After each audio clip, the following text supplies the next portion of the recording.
55 to say, hey, I know. What's going on?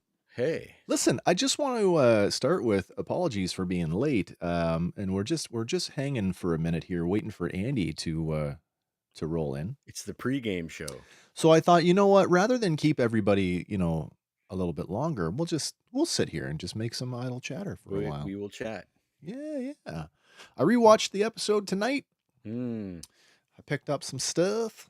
I got a Michael Jackson thing I want to get into. Oh, I definitely saw the same thing, and I immediately brought it to Andy's attention, and I'm like, I know we're late in the day, but you may want to just mention this. So I've got his back if he didn't get that stuff in time. I don't have any images, but it's quite compelling. It has the same name. It's quite compelling. Oh, and it gets even. I mean, when you consider that Wim looks like a young Michael Jackson, it gets you start to understand that Skeleton Crew might be a prequel.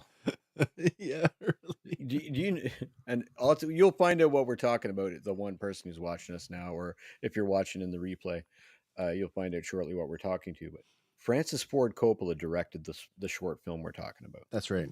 That's crazy. Written by George Lucas. Written by George Lucas. That's crazy.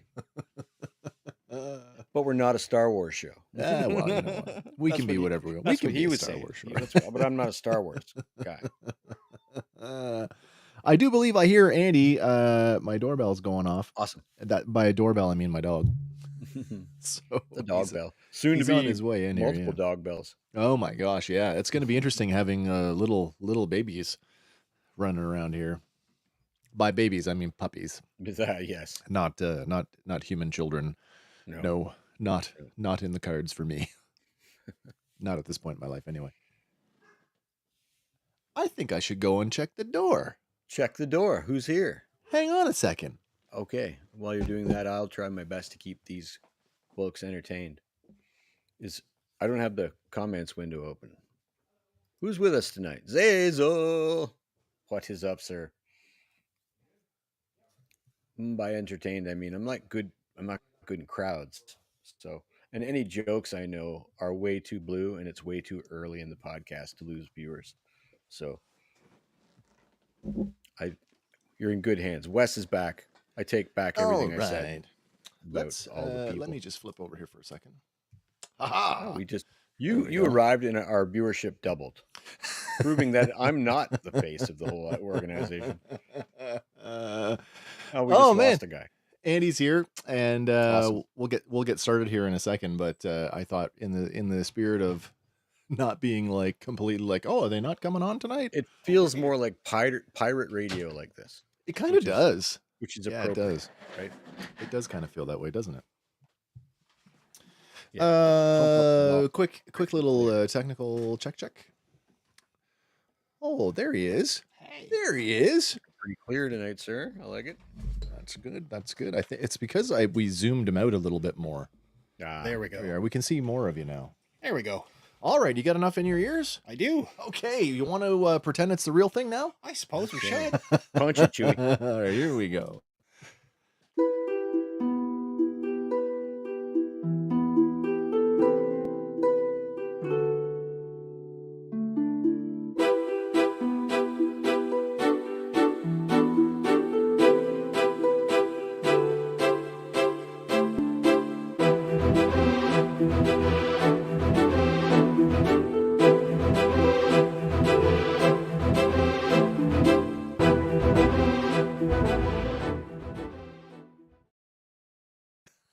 Oh yeah, got to switch that thing. We do.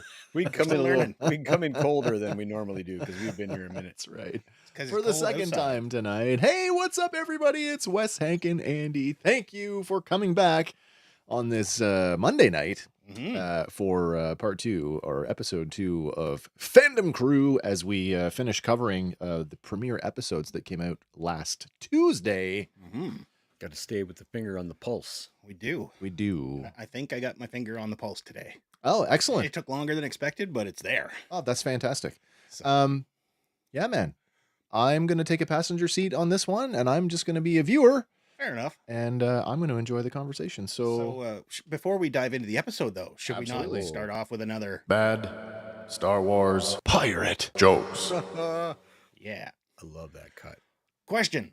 Yeah. Who is Pirate Captain Brutus's favorite member of the Rebel Alliance? Oh, Brutus's favorite member of the Rebel Alliance. oh. It's not Admiral Holdo. No, but it is Admiral Akbar. Oh, Akbar. It's a trap. Yep, he knows when it's a trap. That's good. I like that. So, do we have any opening thoughts for this particular episode? I went back and I watched it earlier this afternoon just to make sure that I was fresh on it. And this episode, the pace picks up, and Very so, much so. it's a lot more fluid for me this time around. I spent a good portion of my rewatch focusing on the initial arrival at Port Borgo, and I could not identify a single vessel in there. So to me, it looks like it's Star Wars ship porn for me. So I was quite happy with that. And I really enjoyed their time on the station this time around. Maybe a little bit more than I did before. I was tired, admittedly, when I watched it the first time around. So I have a much clearer picture of the sequence of events and how they happened, and it's not at all what I remember. It's Yeah. kind of funny because that's the same with me. Because the first 2, maybe 3 times, and you know me, I'll watch them a lot. If I enjoy them, Yeah, I'll watch them yep. over and over. But I watched them as a package, and it wasn't Yeah. until we did our show where I was like knew where it was Split going them to up. end. Yeah. Like like having watched it 3 times as a package, it's a nice seamless sort of transition. I forgot where it ended and began. Yeah. But until we got to those slides last night, and then, oh yeah, it does pretty much end right there. I want to. I'm getting ahead of myself here, but I do want to say this, especially I know because Hank, you and I have like completely made fun of this from day one. I'm gonna go out on a limb and say that is Zuvio in the episode. Nice. They're not just recycling that helmet. That's the It's dude. literally him. It's That's him. why he had an action figure before, Kylo yeah. Ren. This is Zuvio, the life of Zuvio before he finds his way to Right. oh my gosh, what's the name of the planet? Is it where is he? On the desert planet. Oh, Oh my god. not Tatooine. Yeah, Jakku. the not Oh, the other Jakku. Yeah, That yeah. took a minute. Wow. Jackuvio. No, Zuvio. There you go. No, Yeah, seriously. rewatching it in the detail like we do. Yeah. I didn't on my first watch. I did not pick up on how many extra clues there are for this, initial mystery. Are you gonna spell them all out for us? Oh yeah, we are. Yeah, I can't wait. So, yeah, I suppose we should get right into it. So let's bring us here. Wicked. Tonight's episode is titled "Way, Way Out Past the Border" or Barrier. Sorry, I keep confusing border and barrier. That's okay. It originally aired December 2nd, 2024, right after episode 1. Like episode 1, this one is also written by Christopher Ford and John Watts. This one is directed by David Lowery. And like you had mentioned last night, this is his first foray into the Star Wars universe, but he is slated for another upcoming episode of this series. And his previous work includes The Green Knight, Peter Pan and Wendy, and the live-action Pete's Dragon. I've seen 2 out of 3 of those. I don't have a lot to say about Pete's Dragon. I know I saw it, so I hold it kind of low because I'm a fan of the original. So Well, he's Mickey fantastic to Rooney, me you because know. this is the only work I've seen of his. So The Green Knight was something else. I've been meaning to watch that one. It looks pretty really cool. interesting. It is pretty cool, but it's like watching a historical drama. is it? Yeah. Is it Hal Jordan or? No. Hey, Josh is in the house with us. What's up, my friend? Good to see you. Oh, you say you're at work tonight. Okay, well, I won't tell anybody that you're not, focused Turn on it what up. you're supposed to be You doing. can Turn it up. multitask. Josh needs a Multitasking. break. He needs an hour and a half. Let him go. But this particular episode has a listed runtime of 32 minutes, but it comes in actually at 23 minutes and 53 seconds without titles and credits. So is this going to be the shortest episode of the season? So far, yeah. At 23 minute. Man, we're not much longer than an episode of Ewoks. No, No. we're really not. But the synopsis reads, "A surprising first stop marks the beginning of an unexpected journey. Ooh. Oh, Hobbit. yeah. Hobbit reference. But At least they got outside of the Shire. they did. way Way out out past the Shire. Yeah, yeah, and they didn't have to take, several hundred pages to do it. No, just one episode. Because we open this episode and we pick up exactly where we left the crew at episode 1, speeding through hyperspace, and we cut to a close-up of Wim screaming in terror, and we pull back to find that all the kids are screaming as well. Fern calls Wim an idiot, questioning what did he do, but before he can answer, Neil blurts out that they're going to explode into a million pieces. Wim assures them that he can turn it off, but before he can, the ship kind of rumbles and then drops out of hyperspace. The alarms go silent, and as the kids look out the window at the vastness of space, KB surmises that if that was hyperspace, they could be really, really far away. And Neil, he starts to panic and tells them that they need to go home right now. And Wim, he moves to make it happen, but Fern slams him against the seat, threatening him if he touches another button, she's going to. But before she can finish her threat, something else echoes through the ship, and it causes all the kids to stop and spin around. So it's less of a drop out of hyperspace and Yeah. more of a tumble Yeah, they out. kind of I fall was going to out. say that we've never seen anybody sort of drift out of hyperspace off. You know what it reminded me of? They did that in Star Trek in the Kelvin timeline, where they had one of the, I think it was the Enterprise, slide out of warp, and very similar visual as well. Well, that's the thing about the High Republic too, if that's the sort of thing we're thinking. But the one of the great works literally explodes. Yeah.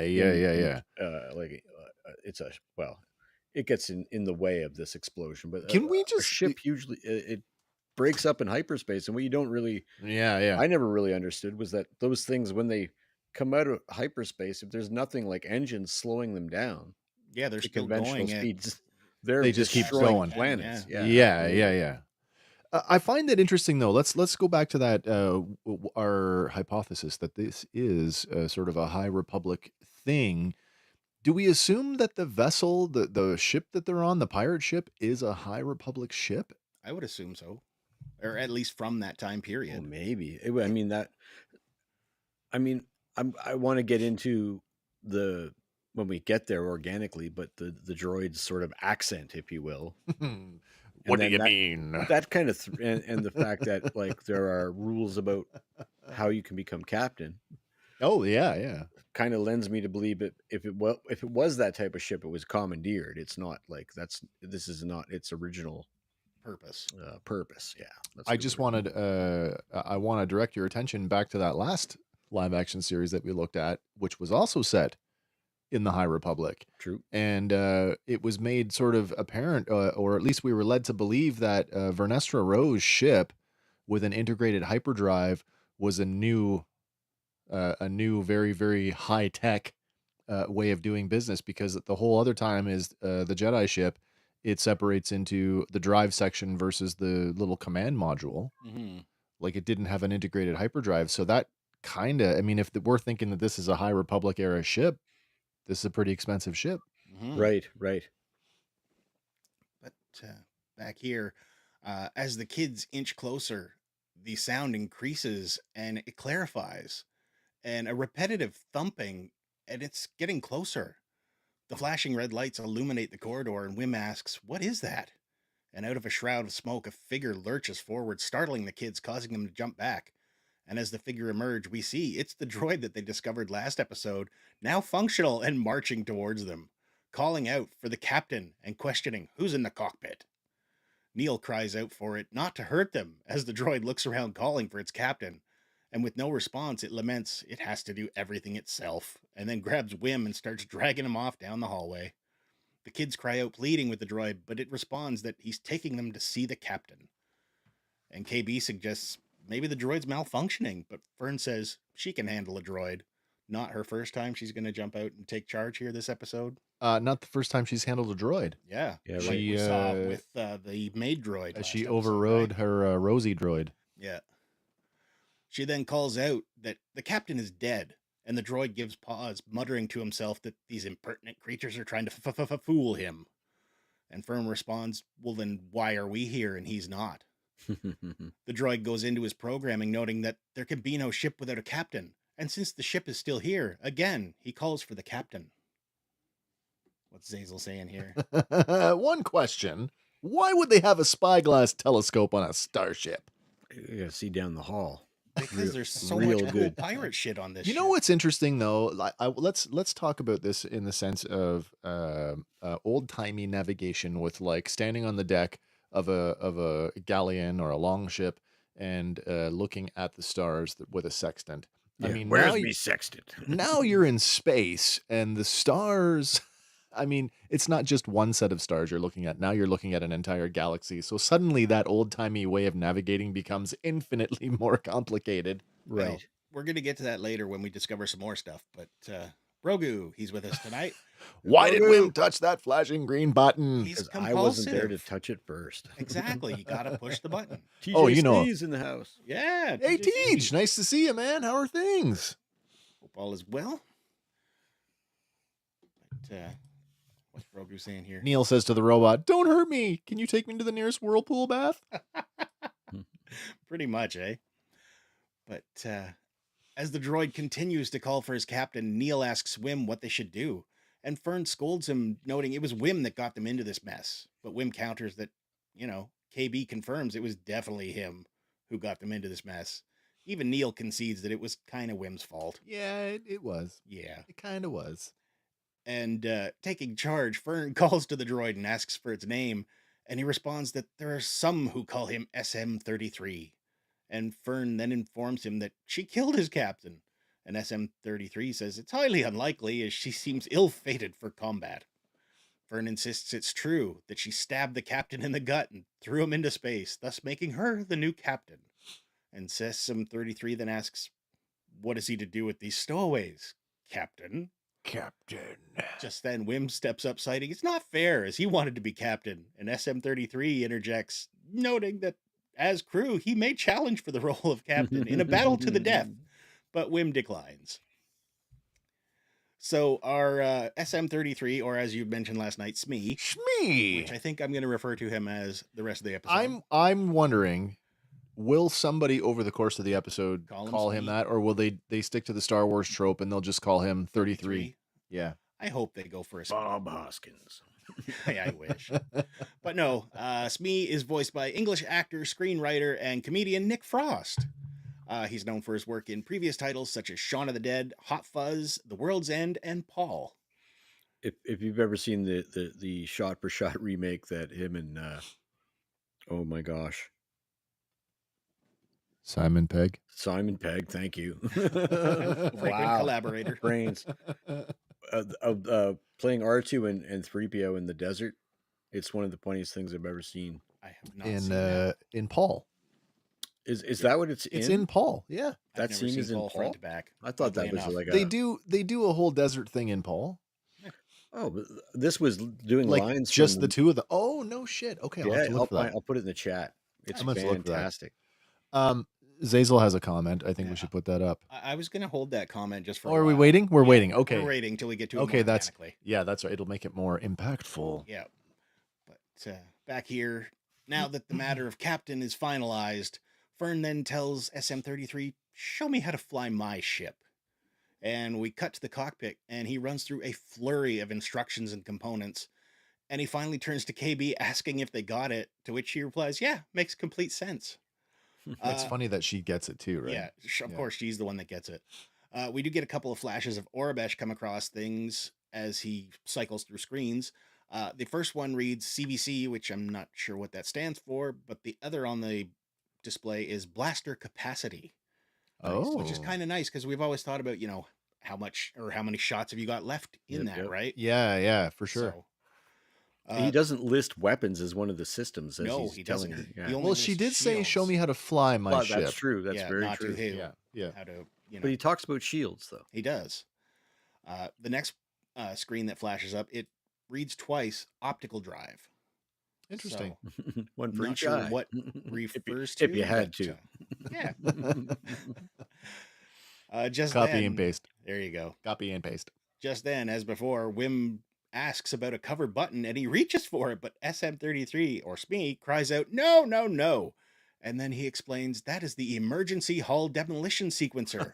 Why would you have that? Exactly. Can we just like Is that a fancy way of saying self-destruct? Yeah, That's what we're thinking it is? Okay. 100%. The fact that they've made a point to make it this giant button, and And it's covered too, right? It's like, the don't press unless you have to. but like button. Wim's got the he's He's the proclivity reaching for to it. He's touchy. Yeah. at some point over the course of the show, if we don't go back to this, I will be Right. disappointed. Right. But he scolds Wim, never touch that one. And then he asks if he can fly the ship, and all four cry out in unison, no! But Fern, she then looks to SM-33 and says, can you just fly the ship? And he suggests that they repair the ship's critical systems as soon as possible. He then suggests a starport where they can get anything they need, no questions asked. Fern rejects the idea and tells SM-33, I should really just say Smee, to just turn the ship around and take them home. Well, he does spin the ship around and then asks where it is that they call home. And Fern says back where they came from, at Atten, where we just were. But Smee says he has no memory of at Atten, and KB suggests maybe you check your memory banks for his last location. And as he commences his search, what the descriptive audio calls a mangy bilge rat Bilge rat. Yeah. Oh, that's cool. pops out of his eye socket and jumps onto the ship's console, scurrying across. Neil suggests that maybe the rat ate his brain, and the rat stops when it gets to Neil, and he greets the small creature. But right then it leaps off the console onto Neil, causing him to freak out and dance around the room, trying to get it off. Again, Fern tells the droid to take them to At-Atten. Instead, SM-33 suggests that she might be thinking of Atollon, or Al-Alcor, or maybe Eldani, noting that it's a superfluous or a sulfurous bog world now. Eldani. Yeah, both. Is it though? I got a question about that. Is it because we've been to Eldani? We have. Yeah. Yeah. We'll touch on that in a second here. All right. But Fern and William yell out in unison, no, at Atten. Smee then turns, pointing out the window, asking which one is at Atten. All five of them peer out the window at the vastness of space before them, and Neil breaks the silence, stating the obvious, we're lost. He proceeds to have a small breakdown, noting that they're way, way out past the barrier, and he blames Wim, citing that Wim said they wouldn't get in any trouble, and now they're lost forever. That's 2 episode titles that Neil says. Oh yeah, So that's we true. should said- watch if he does the third one too. Yeah, that's cool.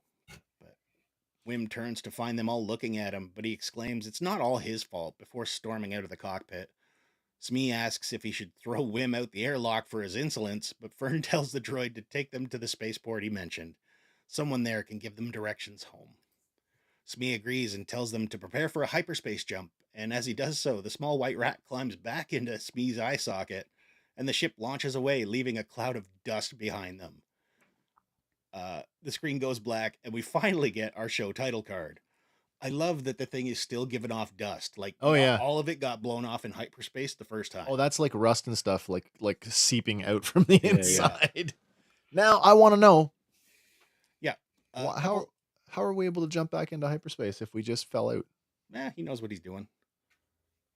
But before we go there, a couple Sure. items of note. Yeah. The planet Atollon, it first appeared back in Star Wars Rebels in 2016 during Season 2, Episode 19, The Forgotten Droid. It was a remote planet in the Lothal sector of the Outer Rim territories, and the only known inhabitant was the Bendu. Oh, nice. Yeah, the Rebels would Nice. eventually establish a base there based on information from Chopper and the Empire infantry droid AP-5. So Who might as well be Marvin from Hitchhiker's Guide to the Galaxy. yeah, You know, Aw. it's possible that now that like Eldani is now a sulfurous bog, that's what I was gonna say. right? Uh, Like Now after Yeah, the Empire. because the second planet he mentions, Al-Alcor, this is the first time it's mentioned in all lore, so we don't have much on it yet. Yeah. But like you say, Eldani, it was introduced first to us in Season 1 of Andor in the 4th episode titled Eldani. And during the Imperial era, it was home to the Imperial base, which Cassian Andor and crew perpetrated the heist of a quarterly payroll of more than 80 million credits. Hmm. Oh yeah. So, and like you say, it's interesting that he says it's now a sulfurous bog planet. Yeah. So does that mean between the heist and now something has robbed the planet of its natural beauty? I mean, we're in that Mandalorian era, so that's that 5 to 10 years post Return of the Jedi. So They it's did a only lot of been, Yeah, planet it was killing. not a bog when we were yeah, there, right? we're talking less than 20 years. Yeah, Maybe but that weird storm that Oh, finally, the meteor shower. yeah, the maybe it Night of the finally, Eye? Well, it occurs every 3 years. Was but it the Night maybe it Eye? Night of the finally Eye? changed Something like that. trajectories. It could As it be. drifts closer, maybe Oh, it yeah, I finally never thought about that. smoked the planet. I mean, at the end of that episode, we do see the Imperials rounding up everybody left on Eldani, That's Mm. true. and maybe they just glassed the planet after the fact. Maybe Yeah. the dam let go. Could be. There's certainly a precedent for that. So Yeah. What's Brogu saying here? Brogu says, "I like KB, smart and nice. Remember, she told the boss chick, why do you have to be so mean? They did find the ship after all. Wonderful little girl." Mm-hmm. And follow up.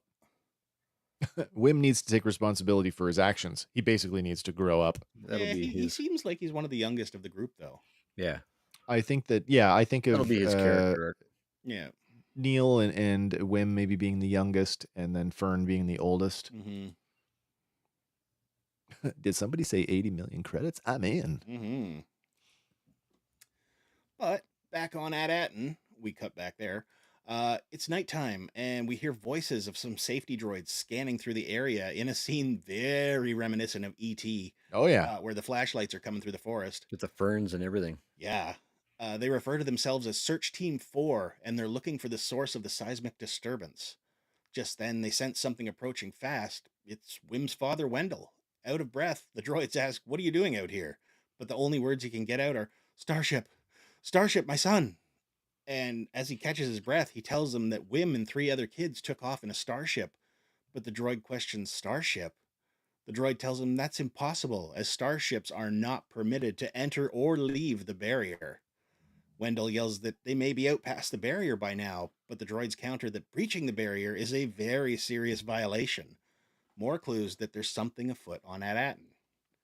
The droid continues that the supervisor, but before he can finish, Wendell cuts him off, telling them they need to find his son as it's not safe out there. The droid agrees and instructs him to come with them, and we wipe away to the interior of the ship where Neil is calling through the hallways looking for Wim. Searching through the ship, he comes across a skeleton covered in cobwebs and tattered rags. He backs away in fear, only to bump into another skeleton, this one pinned to the wall with a dagger through his ribs. There's an interesting line of dialogue from the safety droid when he meets Wendell. He makes a point to tell Wendell, this is a restricted area. Yeah, like, why are you here? You shouldn't be here. Yeah. Go back to your home. So, I mean, restricted area with the ship, oh, that's impossible to... They're not allowed in or out. And then I'm left with that, like, and Hank, you brought it up last night, this dystopian Orwellian sort of state. Brave New World, when you talk about exclusion zones and things of that nature. Yeah. When Wendell makes his protest and we got to get the kids, and the droids are just so sanitary in their response about, yeah, follow me, come with me. So that leads me to say, to question, where are they taking him? I'm curious what he was going to say after the supervisor, like the supervisor will want to deal with you or something. I get the feeling that we're on a crash course to meeting the supervisor. Yeah. Somehow Whoever. Palpatine returned. Yeah. maybe, given the prolifery of droids on At-Atten, maybe the supervisor is a droid. That could very well be. Wouldn't that be something? You know, that would actually make sense, because a droid would stick to protocol no matter what. Yeah. Following my programming. Just like Smee, right? Like, where's the captain? Mind you, in Star Wars, we know what happens when droids don't get a regular memory wipe. True. Right? So maybe this droid is now having never been wiped in a couple hundred years. It's got, some... Twinges? Well, yeah, it thinks it's the boss. Mm-hmm. That'll be interesting. For sure. But as he's kind of freaking out, Wim actually grabs Neil's shoulder from behind, startling him.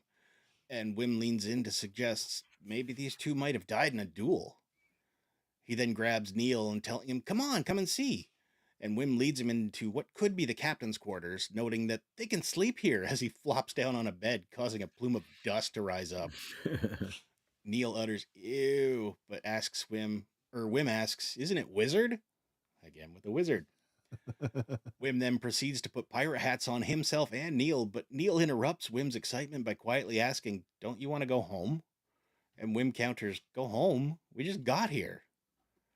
Neil tries to reason with him that, my parents will be really worried, including my siblings, the twins, Jorko and Kobo, or Jobo, sorry, and little baby Tulu. So we got their names now. We got her name last Did we episode. get them as Yeah, well? we just got the sister because she's the one that pointed Up. upstairs. Okay. But Wim cites that they're in a starship now. They can go anywhere they want in the whole wide galaxy. Alongside the hats, there are other items lying around, including skulls, cargo netting, and a star compass, which Wim picks up and blows the dust off inadvertently into Neil's face. Neil tells Wim that all this stuff is dusty and gross, and the ship smells bad. He questions if Wim really wants to sleep here, and he just wants to get to the starport. But at the mention of the starport, Wim's eyes go wide. And he's like, "Starport? We're going there?" We're going? Ooh. The ship emerges out of hyperspace into a dimly lit asteroid field, and they fly towards an outpost built on one of the largest rocks. They pass by 2 large turbo laser cannons and various docked ships, including the pirate ship from the opening of episode 1. Which is you can see by its scale now. Like, Yeah, that yeah. ship dwarfs their own. I mean, that's a port. Yeah. And like the ship is like 2/3 the size of the port. it's crazy. As he pilots in, Smee tells them this is Port Borgo. You'll rest well, be it a soft bed or a shallow grave. So I have a few questions about Yeah, this. yeah, man. So if we're theorizing that this planet is out of touch, say 200 years, That's what I'm thinking. give or take, Roughly. even Yeah. 250. Sure. And the ship has been buried there, presumably that longer. Like I mean, we really don't know, but like you said, full ass trees were growing on top Yeah. of it. Like, Yeah, yeah. So like that's 25, like 30 year, generations worth of growth. or Yeah. or maybe that same 200 years, like an oak tree can take a couple hundred years to get to a decent size. Right. So it's a good thing Port Borgo is still here and it's still Port Borgo. And it's not It's- something else. like, Mm. you know what I mean? So yeah. is that a clue that maybe the ship's not as old as we think it is, or I mean, that just piques my interest. That it kind of throws a monkey wrench into some of my theories. I think when you think in terms of like, let's think in terms of the pirate trope, right? Like a safe haven for pirates is usually like out of the way and Right. it's not well patrolled by any formal navy. Right. Like Tortuga. Exactly. So maybe this is sort of a little hidden gem that, only pirates go to. You get Well- the impression that the pirate angle is like it's like an an offshoot of the criminal empires, but yeah. separate from it. Like you don't have huts, like they're too organized. Like you get the idea that these are like, although the ship is big, these are the carjackers of the criminal world, where the huts and the pikes are the Well, drug runners and the money Mhm. launderers. well, I don't know if you guys notice. We're going to see it here in a little bit. Hold on to that thought about the huts because I got something to talk about. Okay. Nice. I do want to talk about, before we move on, I do want to talk about the establishing shot when we fly up to Port Borgo. Like I said, I couldn't identify any of the There are ships, so None. many new ships. but I watched that sequence 7 or 8 times, and some of the things that I did pick out were general shapes of things. Like one of the ships almost looked like a Pelta class frigate, Hmm. but something that stood out for me was a couple of the larger ships have, like, how the command module on a Venator class Star Destroyer was raised up off the hull. Yeah. Right. There's a few ships that have bridges just like that, Hmm. and it almost makes me feel like, just like in true pirate form, like a pirate ship is just a Commandeered ship. right. So With like, extra hull plating, yes, such so that we can't figure out what class it is. absolutely. So I'm sort of left with this, like, are all the pirate ships like? And I would love to talk to Doug Chang and yeah. see what he has to say about this, because I'm sure he's got a design philosophy going into this. But I feel like that is what we are looking at. We are looking at pre-existing ships within the Star Wars universe that have been so heavily modified that we don't recognize them. Because Yeah. I'll tell you, there's one as they're going in. I'm like, is that a Razor Crest? I But then, saw something like that too. yeah. Yeah. So the ship that the kid's on reminds me of the ship Wow. that's in Star Wars Outlaws. Looking at it from the back end, it looks like it has the same profile as a U-wing. Yeah, and if the pirate ship is a B-wing, it's got a lot of plating on it. Absolutely. But yeah, this is just another instance of why I think we need a separate Star Wars show, like, the Bass Pro Shop of Space, or, Auto Parts of Space, where you go and you get upgrades for whatever ship you want. Well, imagine you're the model maker on something like this, where they're Yeah. like, okay, we want you to kit bash new ships, but you can only use pre-existing Star Wars kits. Yeah. That would be awesome. Yeah, and they're doing this digitally, right? So it's like it's a lot easier to Just do. grab a panel and slide it over this next 3D model. Yeah, absolutely. Than it is to like go cannibalizing, plastic model kits. Yeah, but that necessity being the mother of invention back then was That is true. That's the whole aesthetic that we create with CGI now was actually just what the hell are we supposed to do? We're running out of time. Well, I've told this story before, but for people who don't know this, Adam Savage of Mythbuster fame and Tested used to work for ILM. In fact, he worked on the prequel trilogy on The Phantom Menace, and he was talking about there's a piece. It's called the Universal Greebly. It's on every physical starship model in Star Wars. Like this thing is used, and it comes from some like really rare like World War II tank model kit. He said that it got to the point where like they couldn't get these model kits anymore, so they were taking them and casting them in resin to have them to do runs of them, like dozens of these Universal Greeblies. So when they digitized all of the assets at ILM, the Universal Greebly got digitized as well, and it's still used on Star Wars ships. So that's cool. There you go. Yeah. What's Grogu saying here, though? When Wim flopped down on that bed and a plume of dust rose up, it would have been funny if Neil had said, "Oh my God, we're definitely going to need a bath after this." A bubble bath. Yep. For Neil. In that large tub. It's right. Without a skylight and your friend looking at you. Yep. Creepy. Yeah. But back here, as they cut the engines, a small space dinghy pulls up alongside them and extends its docking port. And as the hatch opens, the crew spy a small furry creature walking for them. And Smee tells them that this wee ferryman will take them to the port, while he remains on the ship and commences repairs. He tells them to have their blasters at the ready and to trust no one. And with that, the kids board the dinghy. Didn't Chris de Burgh say don't trust that guy? I absolutely love this guy. Yeah. He's awesome. He's my favorite. He's the what's his name of the series? The Grogu? He's the sniffy guy from The Acolyte. Basil. Right. He's the Basil of our show. Right. But without being too much, I just love that like practical effects can still work this well. Yeah. Yeah, and it's not lost when it's like the puppet over her shoulder. Yeah. But I love it. Oh, I absolutely love it. With all the kids aboard, the ferryman unhooks from the ship and flies the kids to the port.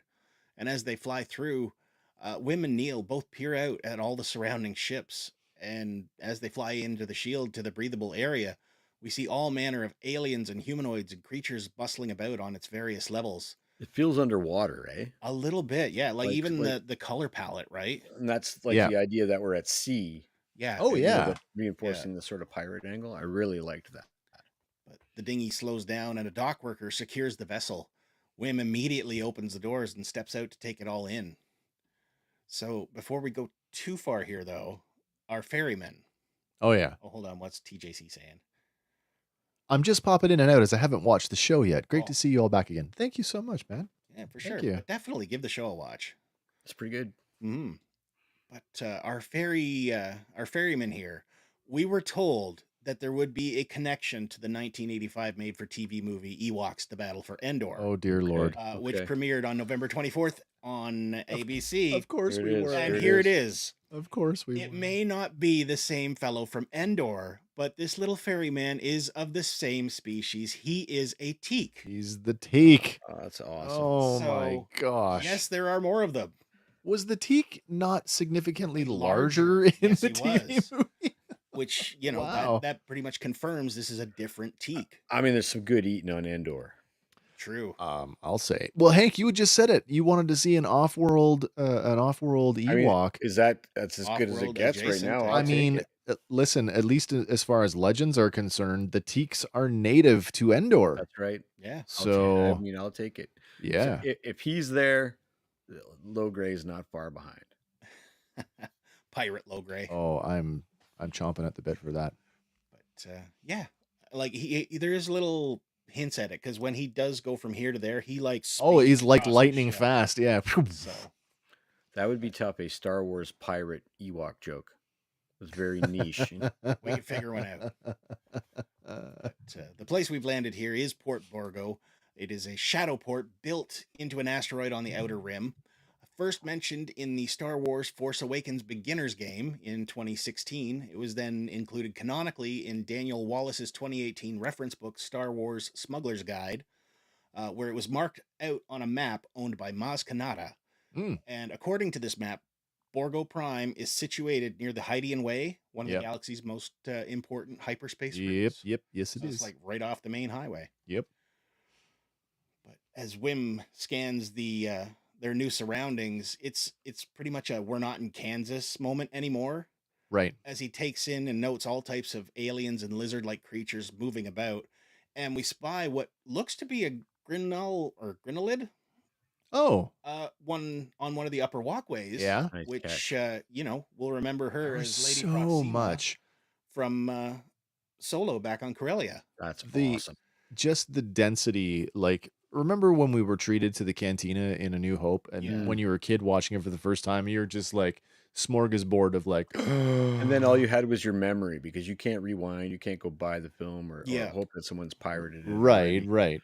Pirated So, it. yeah. And you think that place is full of people, and granted it is, but you're talking like 30, Very diverse. 30 people, maybe. Right. The density of the crowd on the station when we pull in is just like, where do I look? Yeah. You know, I did not see that, so nice find. Yeah, I was watching him and it reared up. I'm like, where have we seen her before? Yeah. It's Yeah, not that is Lady an Proxima, excellent obviously. But Yeah.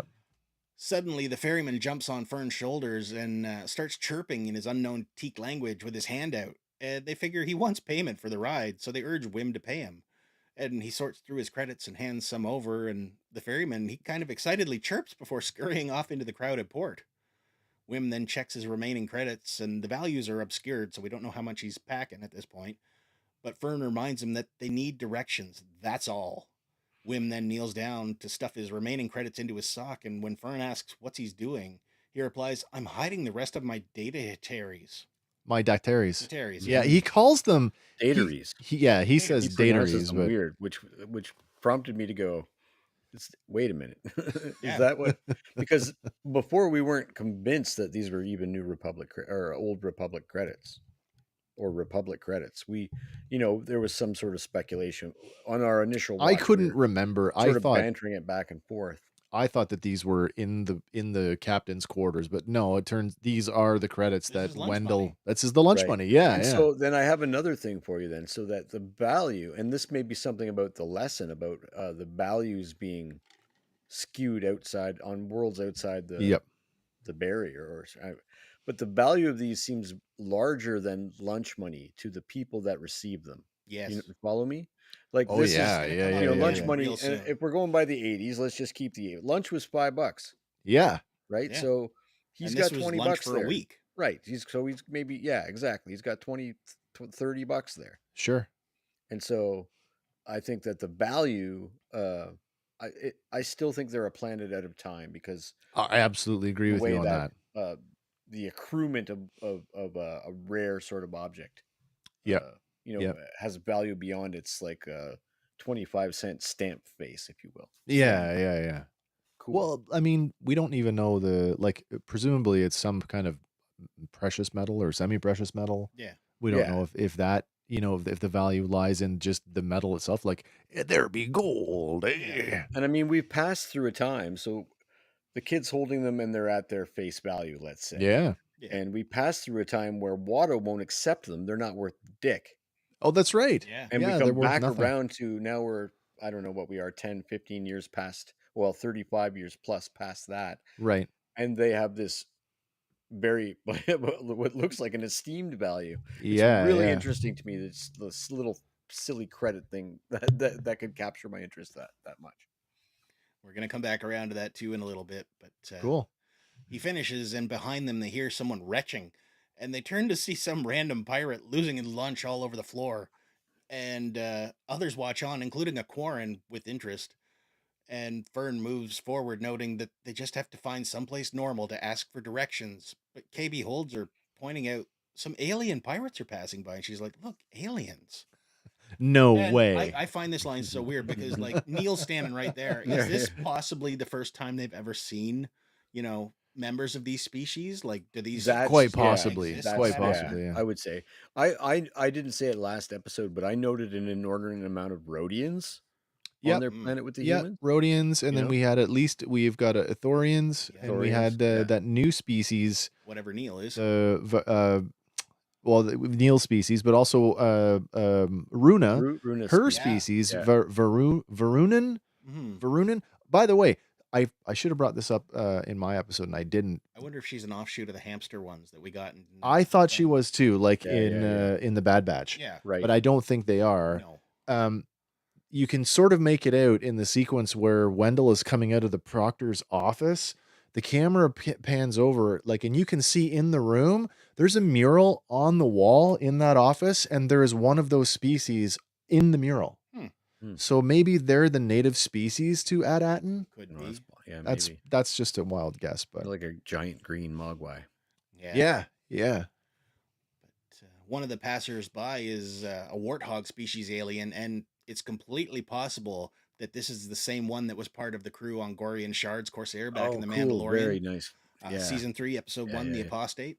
Did he leave with when Vane He didn't left? leave with him, but he was may present have. Oh, as okay. part of the Is that crew. Bebop or Rocksteady? Exactly.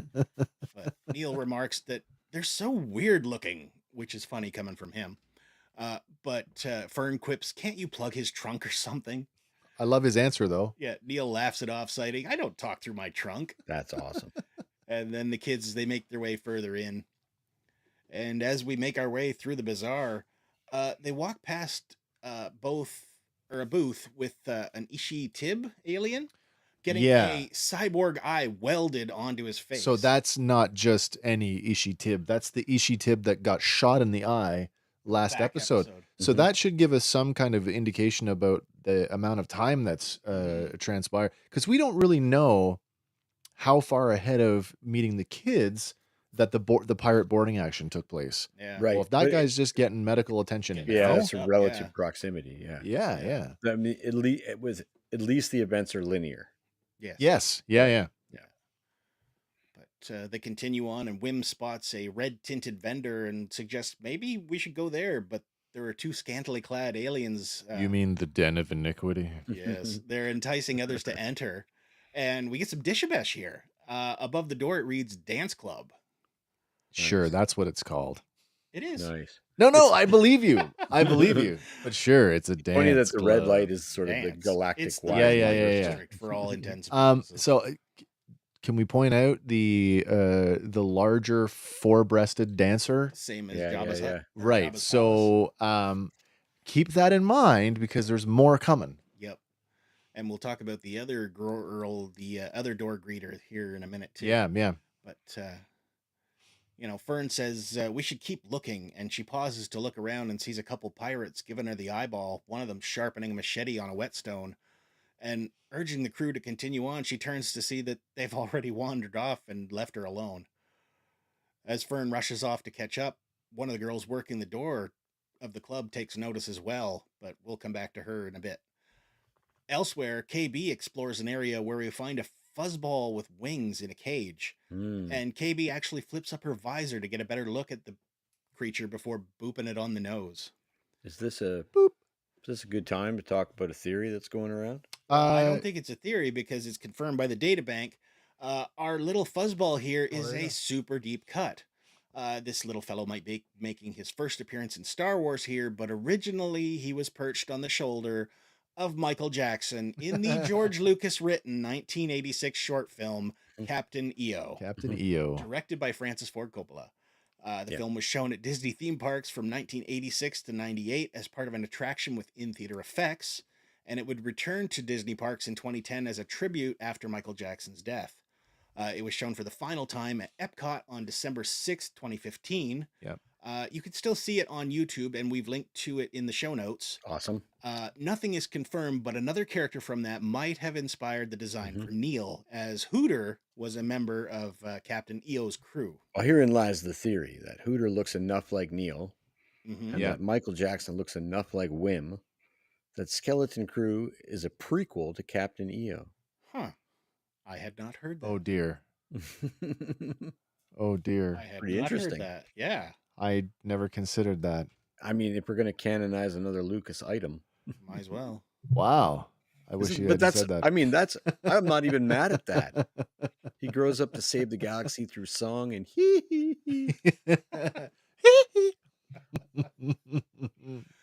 Yeah, so there you go. As KB moves on from the fuzzball, she spies an aquarium globe with what is described as a cross between a squid and a jellyfish. I thought maybe these were like baby corn. Baby corn before they grow into a body. Yeah, or Are the things that Grogu was eating? Oh dear. Yes. Yeah. Baby mama cores? Maybe they're mama cores, yeah. Well, maybe. But she continues on past some brawling pirates to a center location where a showman is giving a presentation of his small flying attack droids to some onlooking Aqualish. And we hear the merchant asking, "Are you suffering from assassination frustration?" But KB backs away and lowers her visor as the droid hovers towards her, and as she backs up into Fern. And Fern tells her she said to stay together, then questioned, "Where are those stinko boys?" That droid, like there's a piece of fruit or something that it demolishes. It just smashes. But as then it throws like up. I don't know if it kills the guy. I think that's the goes for impression his I eye got. or something. Like It throat. definitely like across. I thought he got it in the face, but like I wasn't convinced that guy Very wasn't bad. dead. No, that's what I thought. At the very least, injured. Yeah, oh yeah, But- yeah. Just then, the door girl, she runs up asking if they are children, and she pulls them into the animal kiosk and questions who brought them here.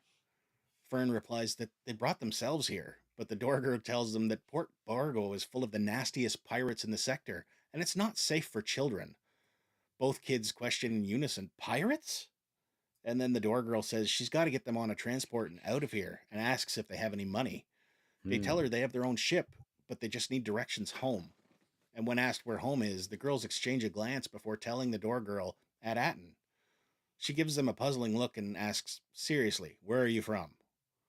I love the idea that she has to ask them if they're children, Yeah, like suggesting that there are species in the Star Wars galaxy that look like children, Right. Yeah. that are Well, I wondered adults. for a minute if she might not be a live action Zygerian, and I hope not, because I want her to. Oh look no, like we've Zygerian. seen this species before. yes, we Yeah, have. I think so. Our door girl is identified in the Star Wars databank as Melna, a dancer at the Port Borgo Cabaret.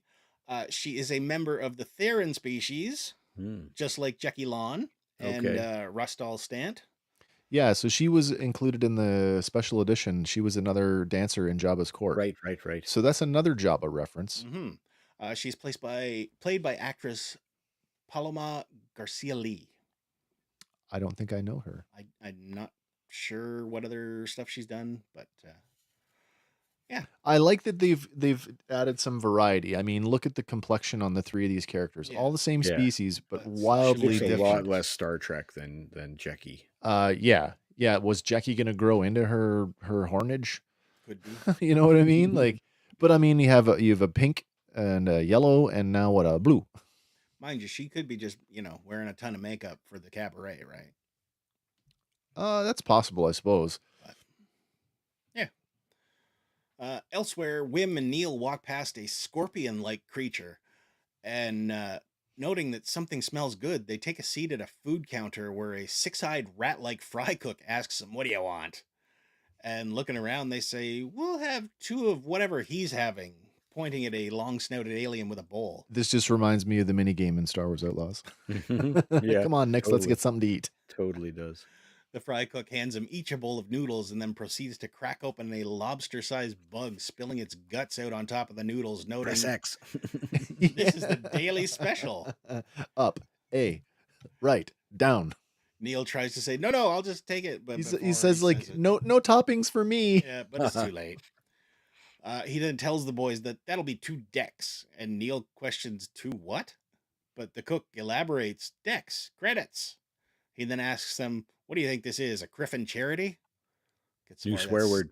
It's not Griff. new, though. Is it Oh, not no. new? No, they figure, or one author thinks that it was Timothy Zahn. No, Yeah. the Thrawn novels. Yeah, Timothy's on. That he came up with it by flipping the K and F in Frick, Oh, nice. which is your German offshoot to get you to, Yeah. Yeah. you know what. Fungibility. No. Fungibility, that's That's it. right. Yeah. But yeah, so there's your other Star Word swear word, Criffing. Griffin. Griffing. Ah, Criff. And Luke Skywalker has used it as well in some material. Did he really? He did. Oh, that's cool. Dank Ferric, that's cool. Yeah. But Neil urges Wim to pay him, so he reaches into his sock and pulls out a credit, placing it on the counter. He then asks, is that enough? And at first, the fry cook asks, where the blazes did you get that? But pivoting quickly, he tells him it's not enough. And then he launches into a spiel about premium toppings being added as 5 decks extra. And of course, they're going to want to give a tip for good service. But another alien at the counter, he warns them, the fry cook is trying to cheat you. But the fry cook pulls a knife and tells him, mind your business, scum. But the alien disarms the fry cook and grabs the credit.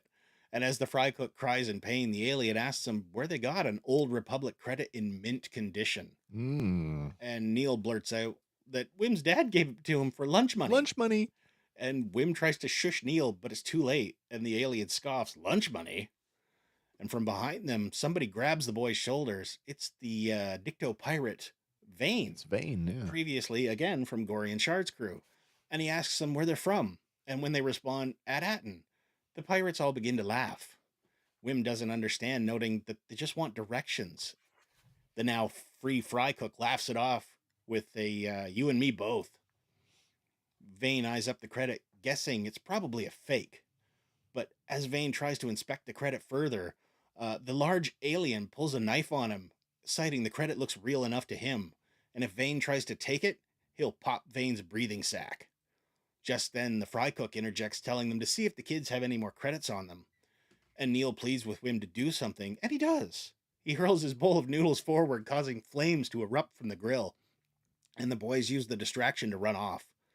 Elsewhere, Melna is pulling the girls towards the docks, insisting she's trying to help them. But unbelieving, they say, you're trying to kidnap us. But Melna tells them that whatever they're running from, they need a better story than At-Atten. Fern insists that they're telling the truth, and Melna questions, really? You're a couple of Linderlings from the lost planet of eternal treasure. And they both question, lost planet? Eternal treasure? I mean, the mysteries are really afoot now. Yeah, like there's just more and more clues dropping here, right? I feel sorry for Melna. Like, she's so, her interest in those kids. Are you children? And like this, like it's a motherly instinct. This emphasis that it's not safe here. It just makes me wonder. Like I get the impression she's been forced into her career path, and she's probably been here since she was a child. That could be how she got here, right? I think I'm a lot less trusting than you guys are, because the second she said, "You guys have any money?" I went, "Oh, she's trying to get out." Oh, scumbag. Yeah. Either that, or she's looking like, you got any money? I can help barter your and way it's not off even here. her fault, but I wouldn't trust a single being on this. Oh no, station. No. Smee told them not to, right? So that's right. Just then, they hear the boys, and they turn to see them being chased by pirates. And Wim bumps into a vendor, and both Wim and Neil trip, falling to the ground with the pirates in hot pursuit. Without hesitation, Fern dashes in front of the boys and fires a shot from the blaster into the air, telling everyone, back off. Fern asks Wim, what did you do? But he insists nothing. Vane tells her to lower the blaster, as all they want is the credits. But the six-eyed rat fry cook calls out, there's not enough to go around, and he saw them first. The other alien posits, unless they really are from At-Atten, but the rat cook dismisses him, telling him, don't be stupid, At-Atten is just a myth. Fern momentarily distracted between the three, Vane snatches her blaster away and points it at them, and the kids all raise their hands submissively. But from behind them, a voice calls out, "Do not touch my captain." And everyone turns to see Smee as he extends his limbs, making himself taller.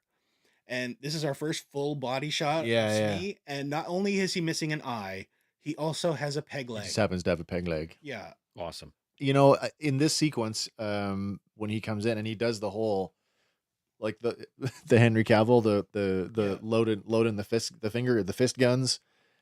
All I can see is Adam from Real Steel. Yes. Like this, I wonder if if SM33's design is inspired by the robots from Real Steel, because he really has that look about him. Yeah. But Plus, he can throw knuckles real good. oh, can he ever? Smee's arms extend as well as he stalks forward, now towering over the pirates. And Vane hisses for him to go back to his ship, but Smee defiantly tells him, "Not without my captain." And just then, the little bilge rat pops out and squeals at Vane.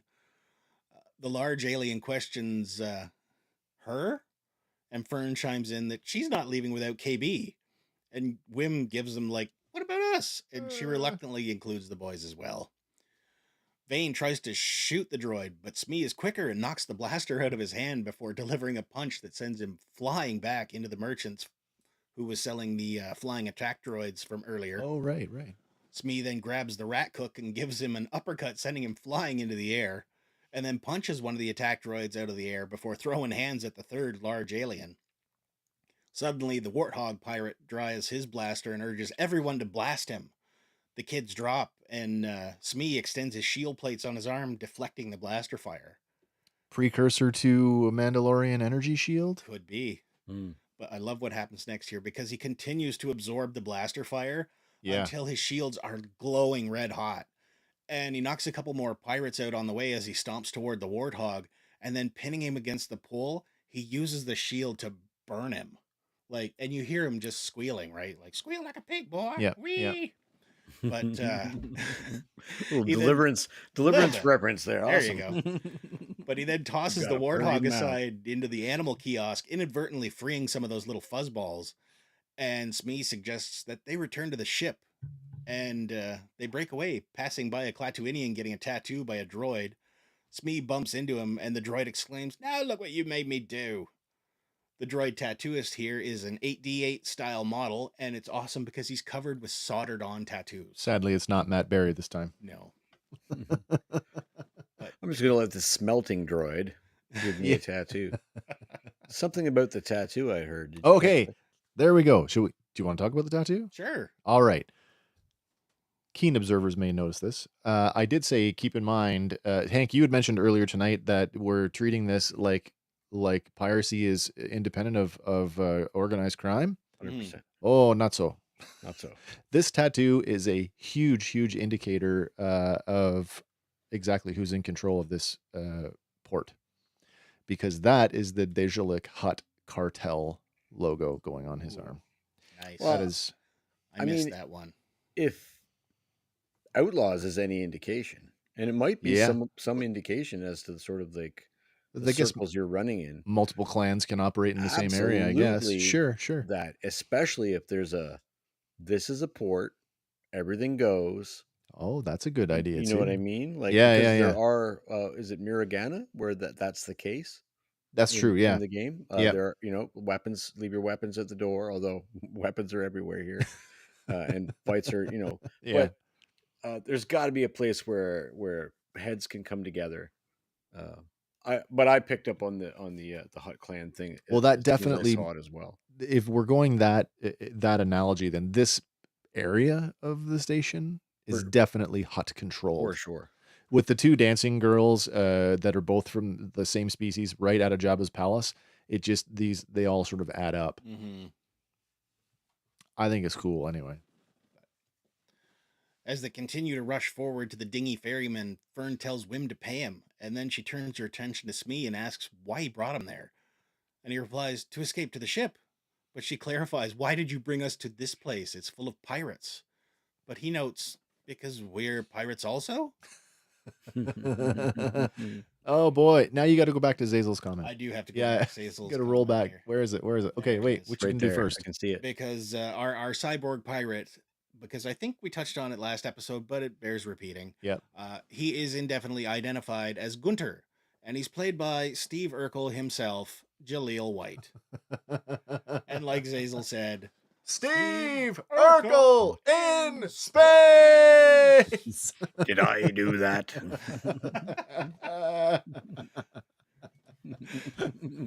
so there you go. Oh, I love it. But Fern cries at me that, we're not pirates. And he tries to answer, but he's shot from behind, and electricity courses and arcs across his body, and he drops to the ground. We see the little bilge rat pop out of his eye socket as Pirate Captain Brutus approaches, handing off an ion rifle to one of his crew. Brutus questions, what did I do here? There we go. There you go. But he questions what are a bunch of brats doing in his starport, but they tell him they just want to go home as Neil scoops up the little rat. Brutus then asks how they had the coordinates for the port and how they got past the cannons. But Fern chimes in, well, why didn't you ask our droid before you shot him? Brutus tells Gunter to make sure they don't run off again, and as he turns to leave, Fern calls out, if you have a question, why don't you ask us yourself? And he tells them, why don't you cool off in the brig for a day or two, then we'll talk. And Wim questions, what's a brig? The kids soon find themselves locked in a cell as a pirate slams the door shut and hangs up the key. Neil suggests maybe they should train the rat to get the key, as step one, they need to get out of the cell. He instructs the little creature and then releases him through the bars, and he does scurry over and up some pipes, standing by the key. And he turns and looks back at them. They urge the little rat to grab the key, but instead he just the other way. The other way. Yeah, he spins around, cleans himself, and instead scurries away. Bye bye. Yep. I feel like that's not the thing was living in Smee's head. Yeah. I feel it'll be back. We're not done with him. It'll be back. I'm gonna note at the end why we are not done with him. Okay, good to know. But KB notes that step 2, they need to get Smee and get back to the ship, and notes that they still need directions, but all the pirates believe At-Atten is a myth. Wim kind of balks at the idea, and Fern starts laying blame on Wim for hyperspacing them across the galaxy. Wim then kneels down for his hidden credits and suggests maybe we just pay them and we'll get out. But Fern scolds him again that they'll just steal the credits. And Wim says, at least it's a plan. And the two start fighting just as a voice calls out from the shadows. And a hooded figure emerges from the shadows telling them he wants to help them get back to their ship. And Fern, she tries to assert herself, saying, get back. But he insists he just wants to help, as long as they take him with them. She asks how they're going to get out of the cell, and he tells them the key. She looks towards it, and Fern questions, well, how are we going to get the key, as it's out of reach? But the stranger tells them that the distance between them is but an illusion. There is no spoon. That's right. The stranger then lifts his hand and motions, and the kids all turn to see the key shake and then begin to float toward them. And as it floats past Wim's face, he looks intently and questions, you're a Jedi? The stranger lifts his finger to his lips, shushing them, and then lowers his cloak to reveal his face. He then asks, can you keep a secret? And we cut to black. In the sequence when Captain Silvo comes out here, did anybody else get the impression that he was struggling a bit? Like there was a bit of a shake in his hand as he was trying? Bit. Yeah. Like that was not as smooth or as fast as Grogu by any stretch. Yeah, so he was about to throw. Well, he did have a guy throwing out an airlock. True. It's not really Jedi. It is not, but after what I don't want to go back and bring up the painful memory of the thing, but like if anything, the Acolyte told us that the Jedi are not immune to their own wants and desires, and that it's pretty easy for someone to sure, fall. and if he's yeah, even if he's a traditionally trained Jedi to begin with. If he's a Order 66 survivor, I'll give you a few points there, because yes, but I'm going to say like red herring. Like we've been sold a bill of goods here by the marketing. I don't think Jedi at all, and I think when you consider the Ryan Johnson sort of angle. Maz Kanata is a perfect example of people can wield the force that aren't classically trained by either side. Right. Sabine Wren, Yeah. And I think if you just even had enough training, Broom Boy. Broom Boy, I exactly. think Broom Boy, I yeah. think that he is essentially a dabbler, like a force sensitive version of our grifter from Obi-Wan. Yeah. Yeah, whereas the Grifter was a full-on charlatan, this guy actually This has guy is force a little sensitive. bit. Yeah. He's Although he does say an interesting line there. He says the distance between objects is an illusion. Yeah. Yeah. And that's not like Yoda speak. Yoda would say something like the space between us is connected, and that's why what I Yeah. mean. Yeah. Yeah. Illusion is magic. Yes. It's Yes, just it is. an interesting choice of words. But that is our episode. But we do have a couple more things to Oh, touch sure. on here. Cool. Like I said before, our little bilge rat has a name, and he has been identified by the databank. He will eventually receive the name Snowball. He will receive the name. He's listed already as Snowball, but I'm gonna guess that it's gonna be Neil that names him that. Rick and I Morty. feel like that You is will call me probably Snowball. Yeah, Yeah, because I my feel like fur is that's soft yeah, and yeah, white. yeah. That just seems like the right Yeah. thing. Yeah. Of He's course go- it's going to be Neil. I get like at the same time rat. I get because of the multiple eyes. It's like a caterpillar at the same. Yeah. You know what I mean? Yeah, Like yeah, yeah. Very much. pretty cool looking. Muddy creature. Mud Skipper there with that Muddy Mud downturned Skipper mouth. Wow, that takes me back. Oh my. Muddy Mud Skipper. But leave it to Lego, but our ship now has a name as well. Oh yeah. And it has been confirmed by the databank. It is the Onyx Cinder.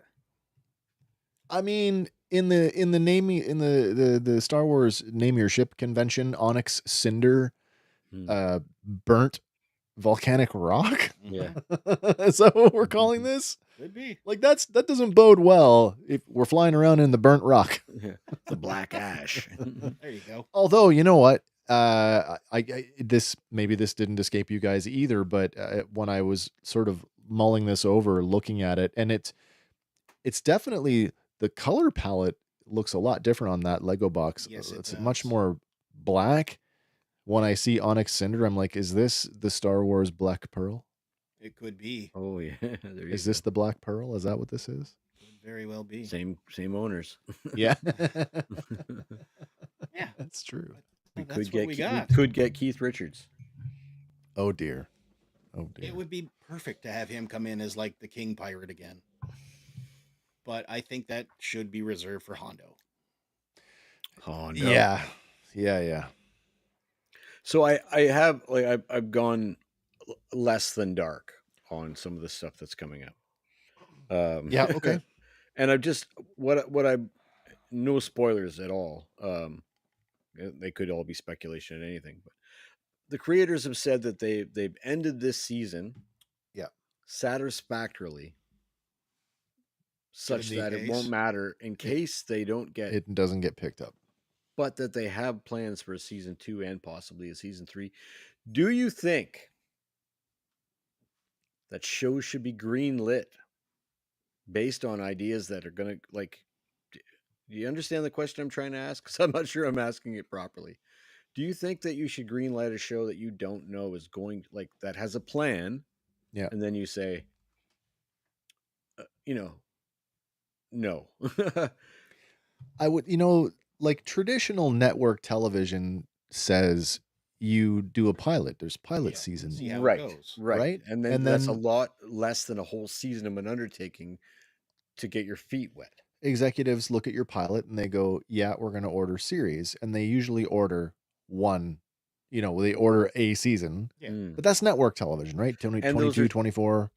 A lot. I mean, modern network, if it still exists, and I think it does in some fashion, has the modern, storytelling narratives week to week sort of stuff that happens. But the classic stuff that we grew up with was all episode to episode. Like it was, Paunch and John are doing this week, and next week they're doing that, and one doesn't necessarily inform another one unless there's a 2-part arc where episodic they're as opposed to serialized. Yeah.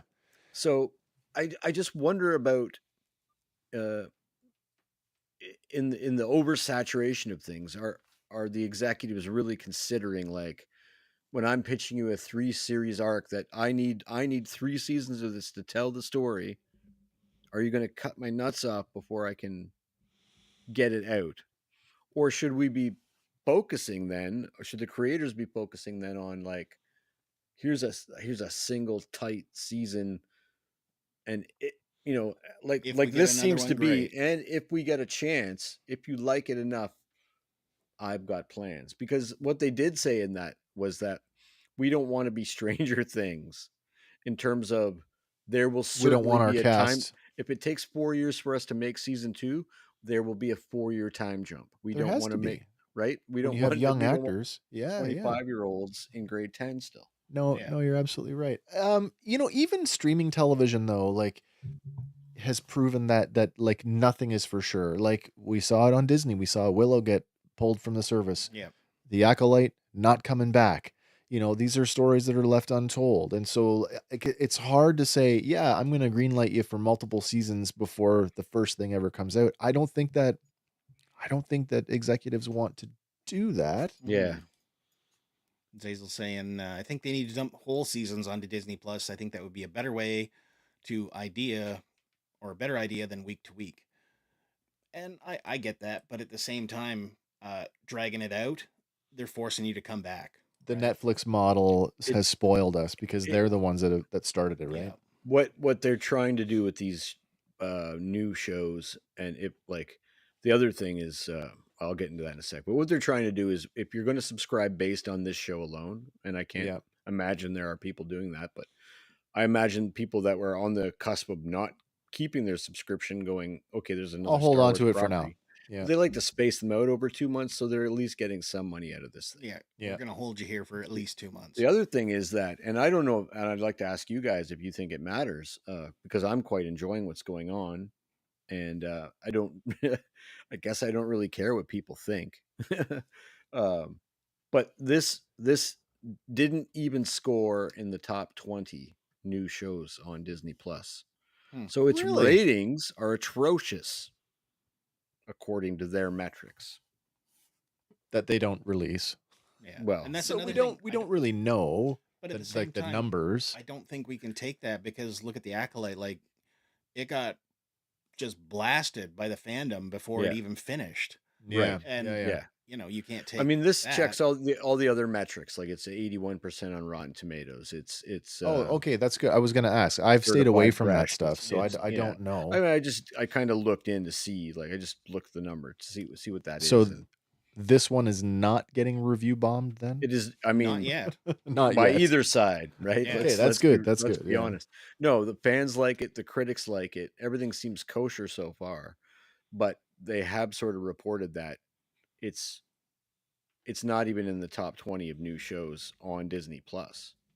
Well, That's interesting. I'm curious though. What are they going against right now? Well, I mean, like, all the all the, like, What I else did anything else come out this week well, that's or what I last mean. week? Or historically, you're streaming for an opener that week, because you'll recall we were comparing, not we, but they were comparing the opening foray of the Mhm, Acolytes, to the mhm. opening streams of Ahsoka, to the opening streams of Andor, to the opening, Yeah, the, and that so on they're like, some level that what seems they okay. don't have is a opening weekend at the box office, and I think that's what they're trying to, Yeah, yeah. Replicate. like, replicate, right? And so I think that's another reason you're seeing 2 and 3 episode launches, so Mm, that it feels like you're sitting at a movie theater for a couple hours. at the very least, to get you hooked. I mean, I agree with this other comment here. Can I show it? From Zazel. Oh, show. Don't announce anything until you have a teaser I trailer. I I They so agree really, with that. yeah, I'm hella tired of seeing like a of 6 year plan Um, laid and out. and ha- and hearing how close and excited Daisy Risley is about her movie, and I'm not that I wouldn't be right there with her if it was real in any fashion. Is this really happening? Like, I'm Nothing. so tired of hearing that, like, Michael Douglas will be in the next Star Wars movie because uh 3 of his grandchildren are going to write 5 movies in the next 2 Yeah, weeks, yeah. and like, I just stop teasing me Yeah. and surprise the crap out of me. I would way rather that. Right.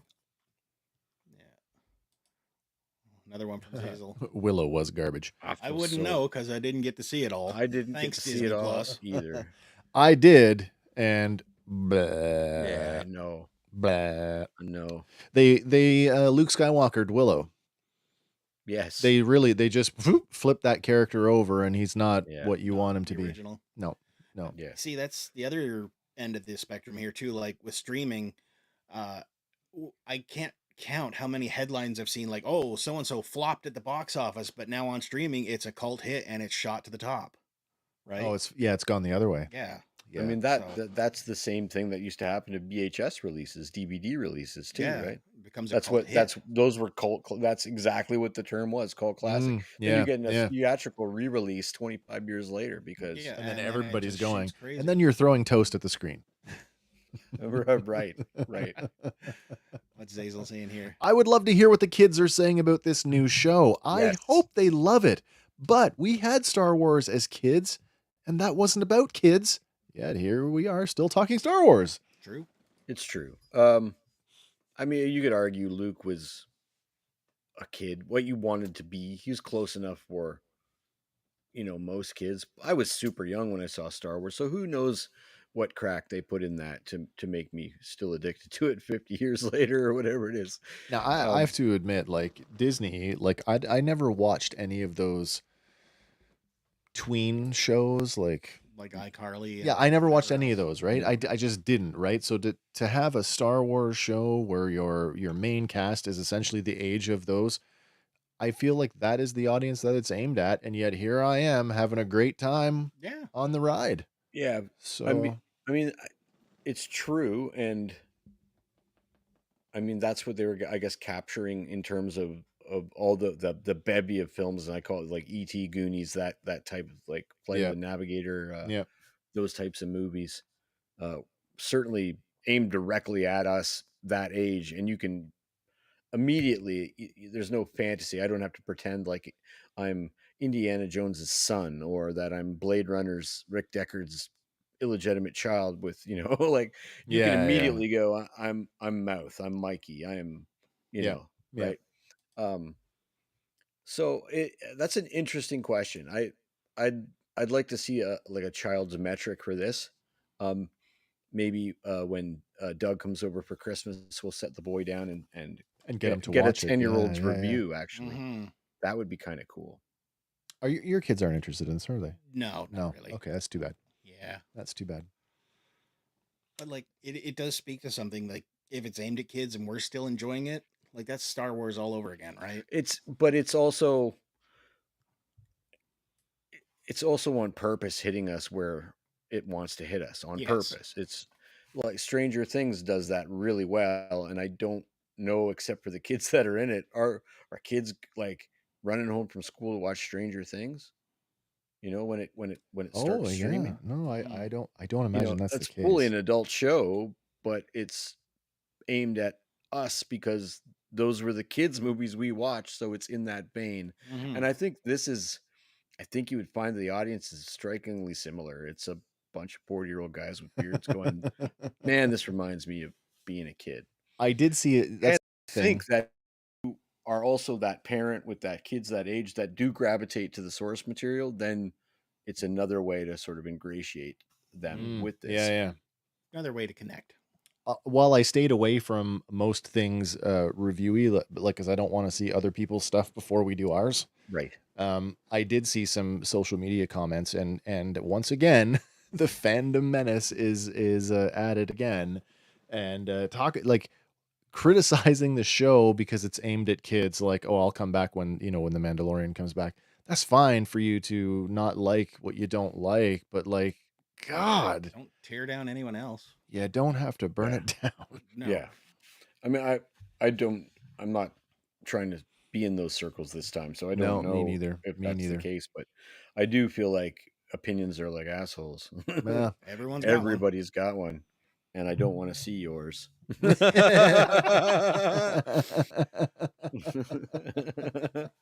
Zazel makes a good point. He says, "I did enjoy the Ewok movies, though. Isn't it interesting that this series, Skeleton Crew, has now pulled from the Ewok TV movies, which at the time, audiences were like, I don't know. I it's liked them when I was a technically kid. Dude, Star Wars." you're a little younger than me. People were like that in '83 about the Ewoks in Return of the Jedi. Yeah. But then also, so like that's one example. But then episode 1, the dance troupe right out of the holiday special, which is like, the show has been pulling from what has been, I don't want to say universally, but what has been widely hailed as some of the worst Star Wars ever made. And we're all like, oh yeah, hell yeah. Because it understands that if it wasn't giving us the odd deep cut like that, Yeah. that's the thing that certain, like us, I'm Yeah. not certain members of the fandom are in it for a lot of that. Yeah. That was a snow speeder. Did you see that? That was, and I'll do that till the cows come home. like absolutely. So there's a certain amount of it like being mainlined into our veins, and let's not let's not mince words here. Like we're being, it's on purpose. Then it's nostalgia for nostalgia's sake, but it's executed excellently so far. So I'm okay. Like shoot me up right now. Hey man, you got any more of them Star Wars? Oh, that's very kind. Zazel says you guys are nailing these shows. This and your other episode deep dives are the best on YouTube. Great Oh, I'll tell your stuff, friends. fellas. I love it, man. Thank Cheers. That is incredibly kind, sir. Thank you so much. We do love doing these things.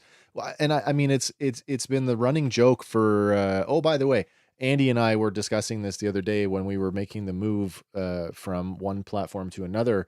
It forced us to go back and look at sort of how long have we been doing this? And I'd always been like, oh, what, 2 years, right?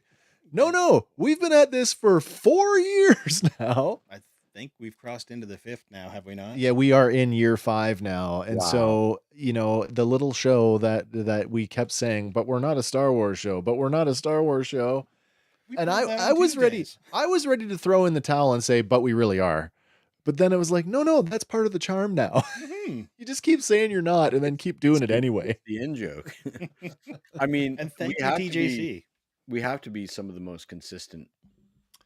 I out do there. I do believe that as Us and well. Joe Yeah. Rogan? Come on. Yeah, like, and I mean, new review series, it's worth mentioning again, as I do. I mention this every time we do one of these.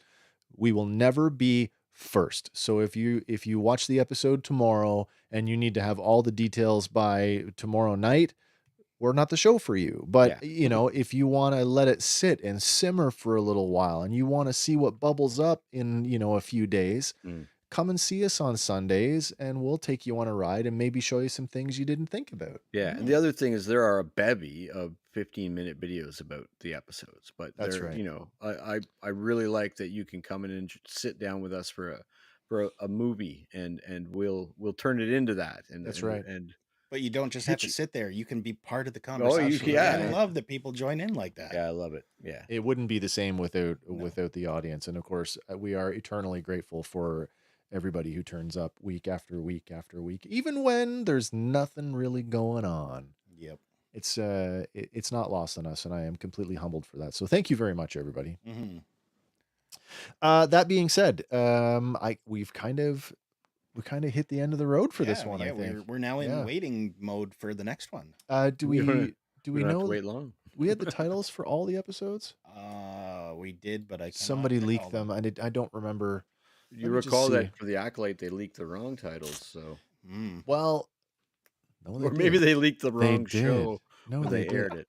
I want to see if we can get. Let me see if I can use the gas machine gas here. machine. And the way gas, the way yep, back. Yep. Skeleton Crew. If one is not named Yar, I'll be I'll be Episode upset. 3. Do we think we need a title that includes booty? Booty. Well, The pirate booty. yeah, that's another word for pirate treasure. Booty, What do we got here? I don't know. booty. Any luck? No. Well, crap. When will Skeleton Crew episode 3 release? Originally got bumped up from the December 3rd date to Monday, December the 2nd, seemingly to take advantage of the United States Thanksgiving extended holiday weekend. That makes sense. Get better numbers that way.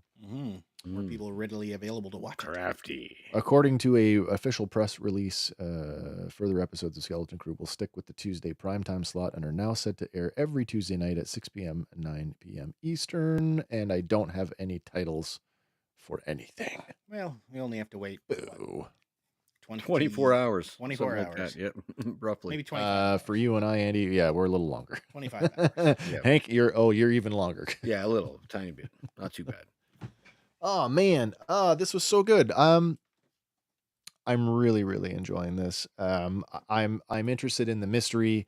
I'm interested in the dystopian Orwellian thing that's going on Ad-Atten. I think that there's literally the dome is going to crack there to the galaxy at large. I think there might even be a pirate invasion before we're done.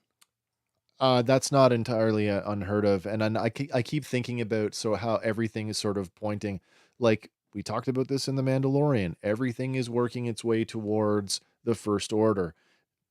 They need a lot of money to They didn't just build all that stuff. Well, exactly.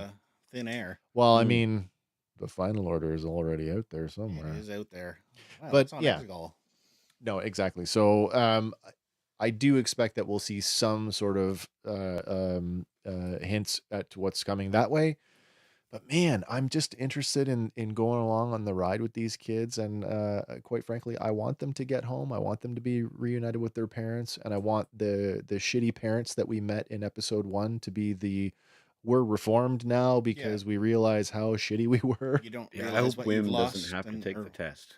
That's right. Wim, buddy, you don't need to take that test. Everybody else wants to go home except him and literally besides adventure, excitement, I crave the Jedi fantasy life. I gotta go back and take a test that I'm not ready for at the end of the day. That's true. That is true. Wouldn't it be cool though if they tied everything together and we get some of those things like we saw, like maybe Jude Law's character was funneled through the path some point, and he's had a turn, a little slip into the gray. Won't call him dark, into the gray, and maybe Wim will become a Jedi. Maybe that could be fun. Could be. All right, listen. I got nothing else I want to talk about. So, what about you guys? No, beautiful. Yeah. Sounds good. Come back and see us tomorrow night. Andy and I are going to be here for Random Fandom because it's Tuesday, and it wouldn't be Tuesday without some Batman. Yeah, we got more Batman. More Batman. That's a little Random Fandom joke for you. Yeah. Way to go, McFarlane. That's right. Yeah. So Random Fandom tomorrow night at 6 p.m. Eastern. Fandom Crew episode 3, whatever it's called. Also tomorrow night. But we will be here. Sorry, I guess it's Skeleton Crew. Yeah. Fandom Crew, our show, will return next Sunday, 6 p.m. Eastern. I'll be there. These guys will be there. We'll all be here. And we'll all have a good time. And if you were craving some merch just before Christmas, everything is still on sale, 35% off, up to. So head over to the merch store. And if you live in Canada, don't do it. Yeah. Don't do it right now. Get your American buddies. You'll never see it. Start mailing people stuff. No. Sorry, as an aside, being in several toy groups, guys that are buying stuff out of the States, the American sellers can't even sell it, can't even get it over the border. Oh yeah, you can't. Yeah, they won't even take it. I got a Pure Later package today that blew my mind. What's Pure Later? Yeah. Josh has a good point there, though. Remember the old PSA? It's 10 p.m. Do you know where your kids are? In Nova Scotia, they say it's 10 p.m. Do you know what time it is? Time for another round. Yeah. All right. Listen, that's it for me, guys. I hope you guys had a great, as much fun watching as we did presenting tonight. It was a great time. Can't wait to see what's happening on the next episode, and there'll be lots more to talk about next Sunday. So maybe more members of Gorian Shard's former crew. Maybe. I'd like to see another member of Gorian Shard's species. Star Wars Swamp Thing there. Anyway, no matter what your thing is, remember, guys, always fan on And remember, for Fandom Power, my name is Wes. I'm Andy. And I'm Hank. And we'll see you on the next one. Bye for now, everybody.